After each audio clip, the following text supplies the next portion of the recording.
Start. Hello students, आज हम लोग दो चर वाले रैखिक समीकरण युग का हल कितने विधियों द्वारा करते हैं ये जानकारी आज बटोरते हैं कि दो चर वाले रैखिक समीकरण का हल कितने विधियों द्वारा किया जाता है। तो हम लोग दो चर वाले रैखिक समीकरण युग का हल दो विधियों द्वारा करते हैं। पहला है ग्राफीय विधि, जो ग्राफ कॉपी में बनाया जाएगा, है ना, और दूसरा है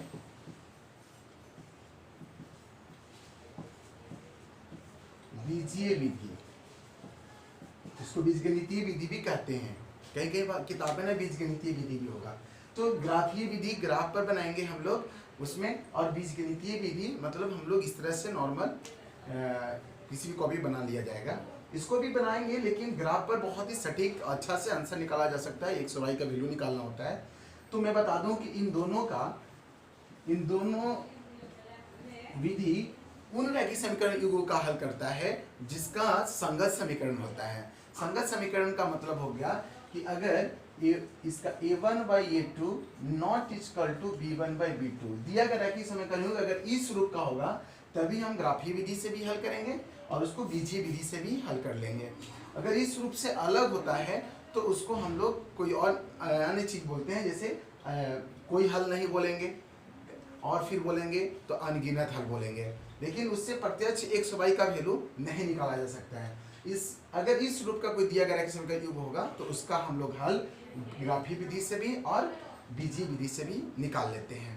तो चलते हैं हम लोग एक एक करके एग्जाम्पल के द्वारा सीखते हैं। एग्जाम्पल समझते हैं कि क्या क्या होता है।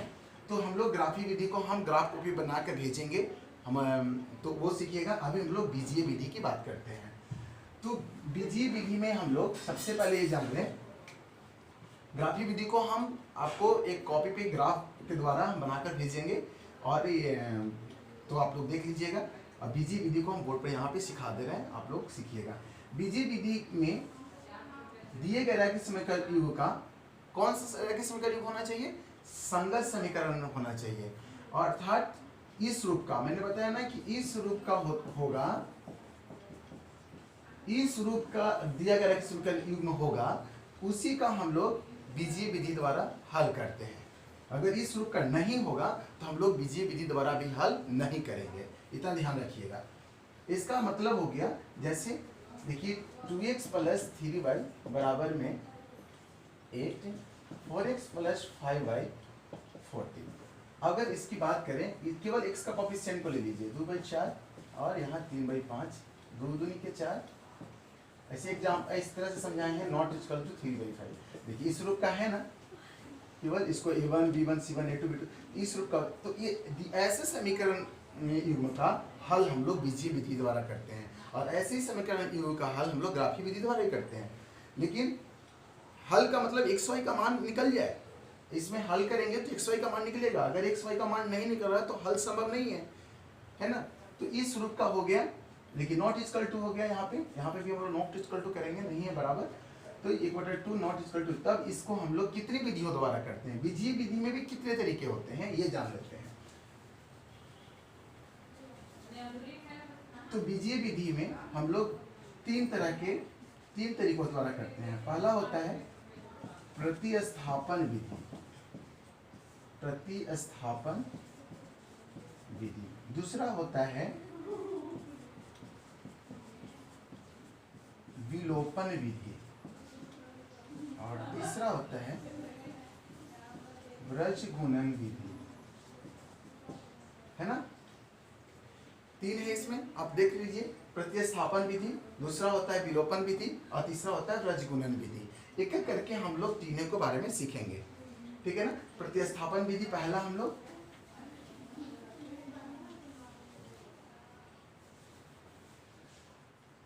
पहला नंबर पे है, ये नंबर पे प्रतिस्थापन विधि। प्रतिस्थापन विधि क्या कहता है? हम लोग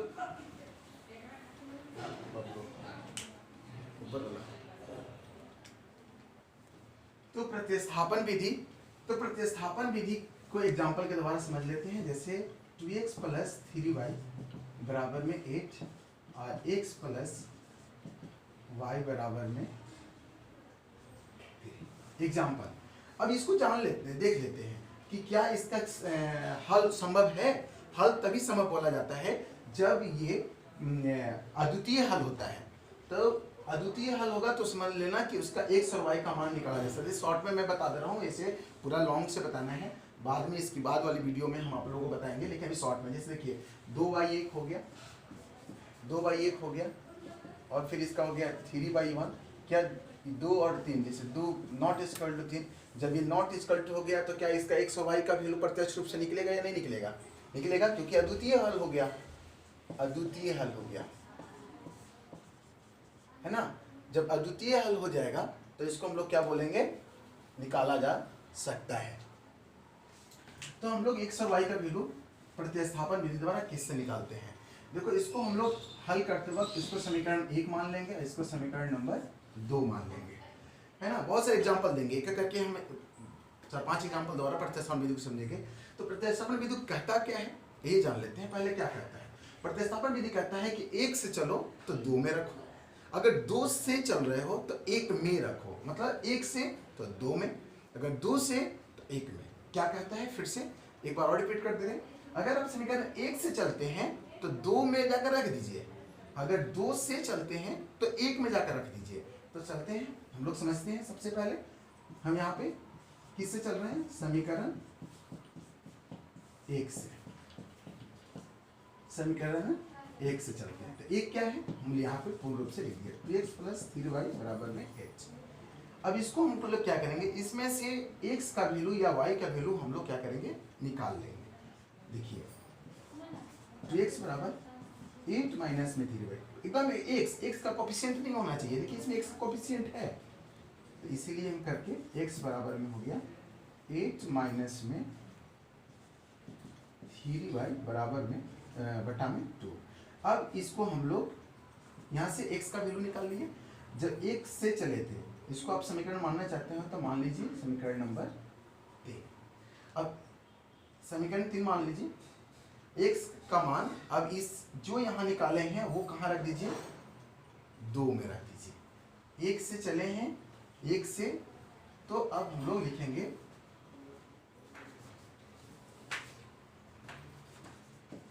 x का मान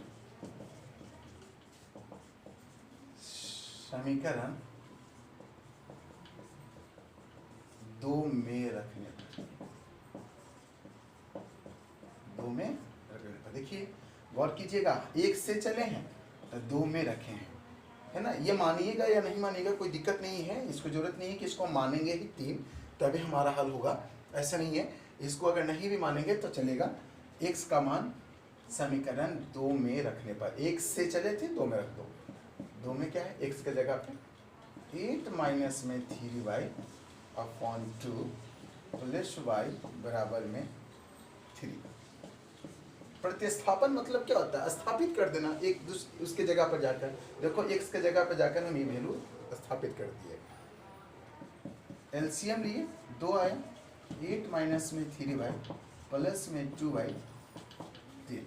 अब हम इसको कर दें तो 8 माइनस में y क्रॉस मल्टीप्लाई कर देंगे तो 6 हो जाएगा, तो माइनस y 6 उधर जाएगा तो -8 हो गया, माइनस y बराबर हो गया -2, इसलिए y बराबर हो गया 2। देखिए मैंने y का वैल्यू मैंने यहाँ पे निकाल दिया। अब इस y का मान इन दोनों में से किसी एक में भी रख दीजिएगा तो आपका आंसर हो जाएगा। अब हम क्या लिखेंगे, y का मान समीकरण दोनों में से, आपकी इच्छा, एक में भी रखो तो वही आंसर आएगा, 2 में भी रखेंगे तो भी यही आंसर आएगा, है ना। अब यहाँ पे 1 और 2 नहीं करना है। अब जब y का एक प्रत्यक्ष वैल्यू निकल गया, कोई अचर वैल्यू निकल गया, देखिए अचर वैल्यू 2 निकल गया, तब जब निकल जाता है तो दोनों में से किसी एक में भी रख सकते हैं। y का मान समीकरण 1 में रख दीजिए, 1 में रख दीजिए। 2x y की जगह पर रखना था, 3b × 2 बराबर में 8, 2x यानी कि 6 + 8। अब इधर जाएगा तो माइनस में हो जाएगा, मैं यहाँ पे थोड़ा शॉर्ट कर दे रहा हूँ, 8 में 6 हो जाएगा, 2 बचेगा, और x का वैल्यू x बराबर में यहाँ 1 आ जाएगा। x बराबर यहाँ पे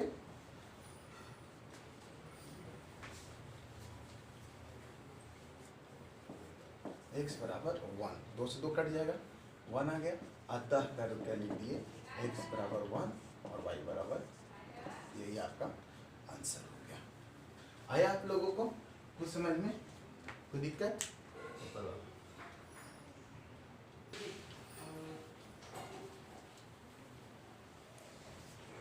हम लोग दूसरा एग्जांपल से समझ लेते हैं। एक और एग्जांपल हम आप लोगों को दे देते हैं। दूसरा एग्जांपल जैसे 3x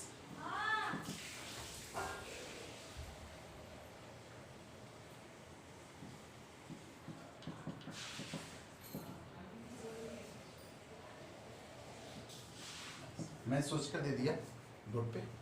अब ये देख लीजिए, ये दिया गया जो दूसरा एग्जांपल है आप लोगों को, एग्जांपल नंबर 2 जो मैं आप लोगों को दिया है यहाँ पे, तो ये कोशिश कीजिए कि आप लोग क्या इसका हल संभव नहीं है या नहीं है, पहले इसकी जांच कर लीजिए कि हल संभव है या नहीं। अगर नहीं होगा तो सॉल्यूशन आगे नहीं करेंगे, अगर हल होगा तो सॉल्यूशन करेंगे। तो सबसे पहले हम यहाँ पे कॉर्नर में 3/4 और इसका हो गया -1 और बटा 5, राइट, बराबर नहीं है, बराबर नहीं है, बराबर नहीं है, तो हम इसको हल कर सकते हैं। एक्स वाई का वैल्यू कुछ ना कुछ जरूर निकलेगा। अगर ये इस प्रकार अगर हो जाता, मैं आगे कुछ आगे जाएंगे ना तो आगे सीखेंगे, जब ऐसे सब बराबर हो गया, मतलब 3/4 बराबर 3/4 हो गया, तो इससे एक्स वाई का वैल्यू नहीं निकलेगा, आगे सीखेंगे। लेकिन अभी इस रूप में नहीं है। ये इतना ध्यान रखिए, एक्स वाई का वैल्यू तभी निकलेगा जब अद्वितीय हल होता है, प्रतिच्छेदी रेखा होता है, संगत समीकरण होता है। ये जो इस रूप का आ गया ना, जैसे -1/5 नहीं कट गया, बराबर नहीं है। तो जब बराबर नहीं है तो दिया गया रैखिक समीकरण युग को कैसा समीकरण कहा जाता है? संगत समीकरण कहा जाता है। मतलब ये जो दिया गया समीकरण कैसा है? संगत समीकरण है। आगे हम लोग बहुत कुछ सीखेंगे, धीरे धीरे हम आप लोगों को पढ़ा रहे हैं। इसको हम लोग क्या मानेंगे? समीकरण नंबर 1, इसको समीकरण नंबर 2 मानेंगे। अब क्या कहा था? प्रतिस्थापन क्या कहता है? आप सुन बताइए तो जल्दी से, क्या कहता है? कहता है कि 1 से चलेंगे तो 2 में रखेंगे, अगर 2 से चलेंगे तो 1 में रखेंगे। तो बताइए किससे चले? जिससे चलना चाहोगे उससे भी चल लो। 1 से चलेंगे तो 2 में रखेंगे, अगर 2 से चले तो 1 में जाकर रख देंगे। तो किससे चल रहे हैं? समीकरण 1 से, देखिए 1 से चल रहे हैं, तो 3x - y बराबर 10। तो क्या हो गया? 3x बराबर में 10 + y। तो आप बताइए x बराबर कितना हो गया? 10 + y बटा में 3 हो गया। x का वैल्यू यहाँ प्रत्यक्ष रूप से निकल गया। अगर केवल यहाँ पे x होता तो ये बटा करने की जरूरत नहीं होता। यहाँ तो अब 3 भी लगा हुआ है, 3x की जरूरत नहीं, केवल x की जरूरत है। तो x बराबर कितना हो गया? 10 + y बटा में 3 हो गया। अगर इस समीकरण मानना चाहते हो तो मान लो, कोई दिक्कत नहीं है। नहीं तो x का मान कहाँ? ऊपर में लिख दो कि x का मान कहाँ रखेंगे? आप लोग बताइए। x का मान समीकरण 2 में रखेंगे, क्योंकि 1 से चले थे तो 2 में रखेंगे। 2 में रखने पर 2 में रख दीजिए, ठीक है। 2 कहाँ है? यहाँ है। अब यहाँ पे हम लोग रख देते हैं, और x के जगह पे इतना सारा है 10 + y/3 है ना, और प्लस में है यहाँ 5y बराबर में 22। 10 चौके 40, नहीं कटता, गुना कर दिया 40। और ऐसे नहीं होता है तो आगे पहले इस तरह की ब्रैकेट तोड़ ली जाती है। देखिए ऐसे टूट गया, है ना, 5y बराबर में 22, ठीक है। आगे इस तरह से तोड़ लिया जाता है, नहीं डायरेक्ट भी गुना कर सकते हैं, लेकिन मैथमेटिक्स यही कहता है कि इस प्रकार आप कर सकते हैं। 10 चौके 40 + 4y/3 प्लस में 5y बराबर 22, ठीक है। कुछ नहीं तो 1 है, तो हम लोग हो गया, हम लोग 4y आ गया और बचती आई 15 आया, 15y बराबर में 22, ठीक है। तो 40 और प्लस में 15 60 19y बराबर 22 से 66 हो गया। क्रॉस मल्टीप्लाई यहाँ कर दिया मैंने, यहाँ पे क्रॉस मल्टीप्लाई किया है 22 से 66। अब हो गया 19y बराबर में 66 माइनस में 40, है ना। 19y 10, 6 में 4 गया 26 बटा 19। हमने y का वैल्यू कितना निकाला 26 बटा 19। अब इस वैल्यू को हम कहाँ रख देंगे, एक बार और देख लीजिए, नहीं भी होता है तो 3x माइनस वाई एक्स हमने कहाँ रख दिया, गुना में था तो मैंने भागा में ला दिया, और x का मान हमने कहाँ रख दिया 2 में रख दिया, 2 वहाँ है मैंने रख दिया 2 के, तो 10 प्लस 2 बटा में दिए तो मैंने वहाँ पर रख दिया 10 चौका 40 और प्लस में 4 बाई और 25 15, यहाँ पर मैं एलसीएम ले लिया 25 15 4 19 हो गया, 22 66 हो गया, y का वैल्यू निकल गया। y का मान अब कहाँ रख देंगे हम लोग, लिख देंगे y का मान समीकरण एक या 2, यहाँ जब y का अचर वैल्यू जब निकाल लेते हैं तो मैंने बताया था कि इन दोनों में से किसी एक में भी, अब यहाँ पे ये नहीं कि एक से चले तो 2 में रखेंगे, नहीं, किसी में भी रख लीजिएगा वैल्यू, हम जिसमें रख रहे हैं उसका अपोजिट आप रख के आंसर निकालिएगा। y का मान समीकरण हम अगली बार 2 में रख देते हैं, 2 में रखेंगे।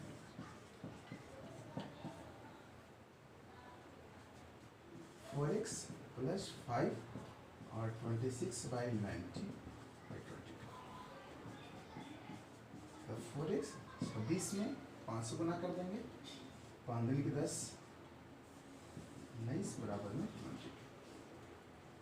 अब इसको हम लोग क्या करेंगे, 4x बराबर 22 माइनस 130 है ना। अब इसको हम लोग सरल करेंगे,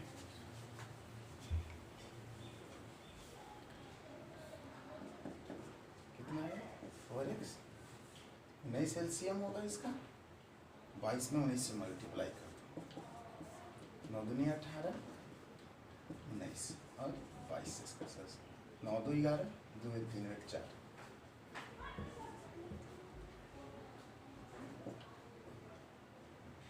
18 माइनस में 130 तो हो गया 4x बराबर 8 और यहाँ पे घटाओ दो, 11 में से 8 3 11, ये हो गया 3 3 में से एक जाएगा 2 घटा में 19 कटेगा, तो ला देते हैं इसको हम लोग 19 गुना में 4 कर देते हैं 2 से, 14 दूनी 28 और 2 चौके 8, फिर दूसरी भी कट रहा है, कितने बार में दूर सकते हैं 72, इसलिए x बराबर हो गया 72 बटा में 19, x बराबर 72 बटा 19 और y बराबर हो गया था 26 बटा 19, ये आपका आंसर। ओके, तो दिक्कत किसी को और भी एग्जाम्पल्स हम समझेंगे।